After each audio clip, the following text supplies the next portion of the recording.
So hi everyone, I hope आप सब लोग काफ़ी अच्छे होंगे, मज़े में होंगे। और चलिए आज की कहानी हम लोग शुरू करते हैं। देखते हैं क्या कैसे हुआ। स्क्रीनर में जो स्टॉक्स आए, जो मैंने आप लोगों के लिए स्क्रीनर बनाया, एक्चुअली मेरे लिए भी बनाया है। तो उसमें क्या कैसे स्टॉक्स आए, किस तरीके से मूवमेंट हुई, उस चीज़ को भी हम लोग डिस्कस कर लेंगे।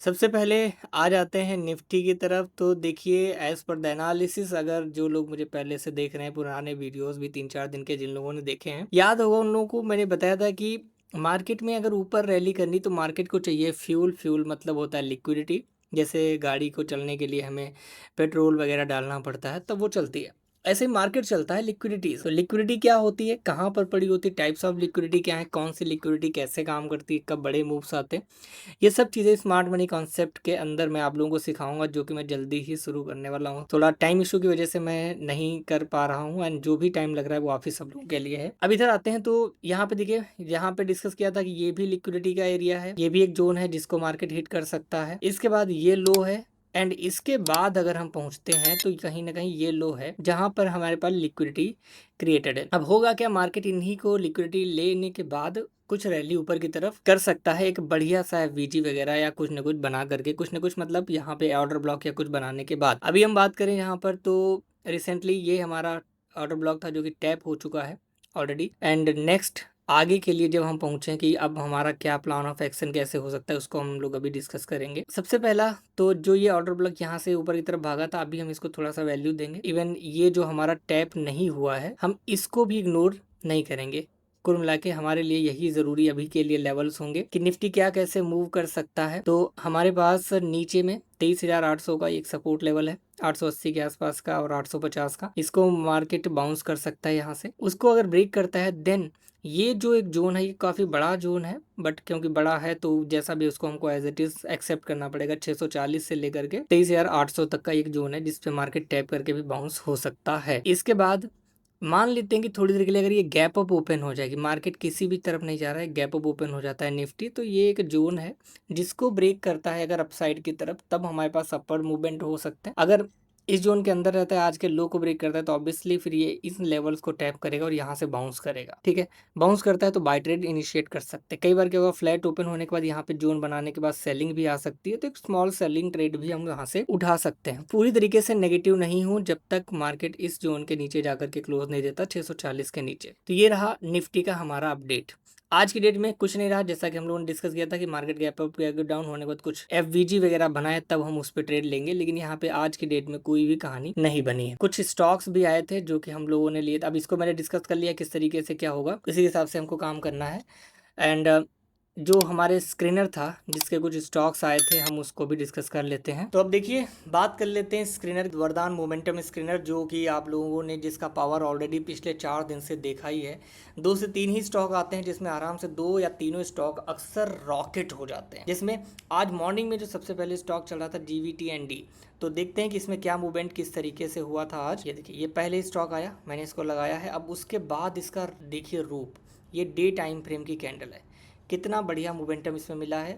अगर हम इसको 3 मिनट में जा करके, क्योंकि मैं इंट्राडे 3 मिनट से करना सिखाता हूँ, यहाँ पर देखिए क्या हुआ है, ये एक फेयर वैल्यू गैप बना, फेयर वैल्यू गैप बना, एफवीजी जिसको बोलते हैं। मार्केट आता है, इसको टैप करता है, टैप करने के बाद सीधा रॉकेट हो रहा है। रिस्क टू रिवार्ड इसमें 1:2.4 का रहा है, लेकिन अगर आप इस थोड़ी देर इस ट्रेड को और होल्ड कर पाते, जो कि मैं भी नहीं कर पाया, तो ये आगे जाएगा लगभग 1:3 के करीब है, जो कि रिस्क टू रिवार्ड आप लोगों ने देखा ये पिछले पुराने जो भी स्टॉक्स आए हैं उनमें कैसा क्या रहा है। इसके बाद था वेल्सपन कॉर्प, 2 स्टॉक थे, मतलब 3 स्टॉक थे, एक दूसरा स्टॉक है।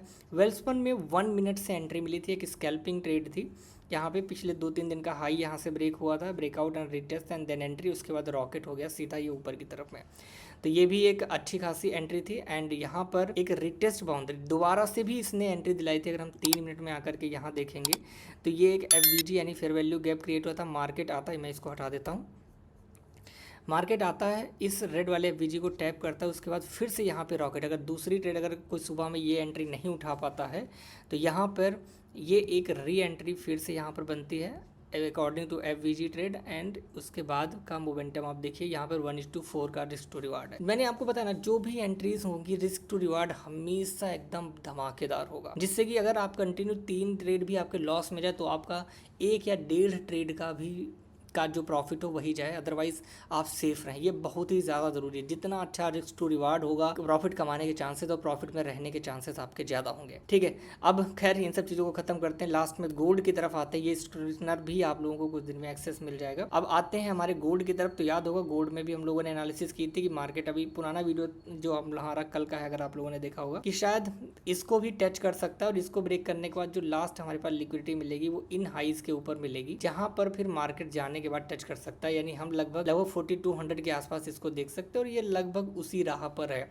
अगर 4180 का यानी 4180 का ये जो लिक्विडिटी ग्रैब करता है, यहाँ से मार्केट को अगर रिवर्सल लेना होगा तो भी ले सकता है। क्यों? क्योंकि ये यहाँ से अच्छी खासी रैली करके 15 मिनट के टाइम फ्रेम से यहाँ पहुँचा है, तो एक थोड़ा सा डाउनवर्ड मूवमेंट भी हो सकती है, थोड़ा साइडवेज भी हो सकता है। लेकिन अगर इसके लिक्विडिटी ग्रैब होने के बाद मार्केट को नीचे आना होगा तो फिर से यहाँ नीचे आएगा और फिर हमें कोई ना कोई FVG ऑर्डर ब्लॉक मिल के हमें ट्रेड नीचे की तरफ मिल सकते हैं। लेकिन मैं चाहता हूँ कि ये एटलीस्ट 4200 तक जाए, उसकी लिक्विडिटी हंट करे एंड देन ये सेलिंग ट्रेड में आए, तब जो हमारे टारगेट्स होंगे वो बहुत बड़े होंगे यहाँ तक के लिए 4050 के आसपास।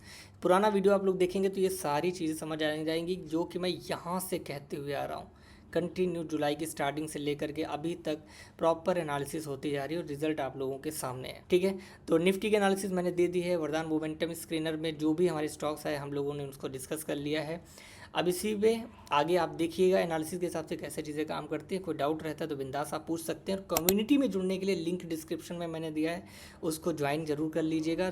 चैनल को सब्सक्राइब कर लीजिए, आगे शेयर भी कर दीजिए, जिससे कि और ज़्यादा से ज़्यादा लोग जुड़ सके। अब आते हैं यहाँ पर हमारे ट्विटर की तरफ। अगर आप लोग ट्विटर चलाते हैं तो डेफिनेटली आप लोग मुझे यहाँ पर ज्वाइन कर सकते हैं, सब्सक्राइब कर सकते हैं। इससे क्या होगा, फॉलो कर सकते हैं। इससे आपको जो भी न्यूज़ होगी वो हमारी तरफ से आपको मिलती रहेगी।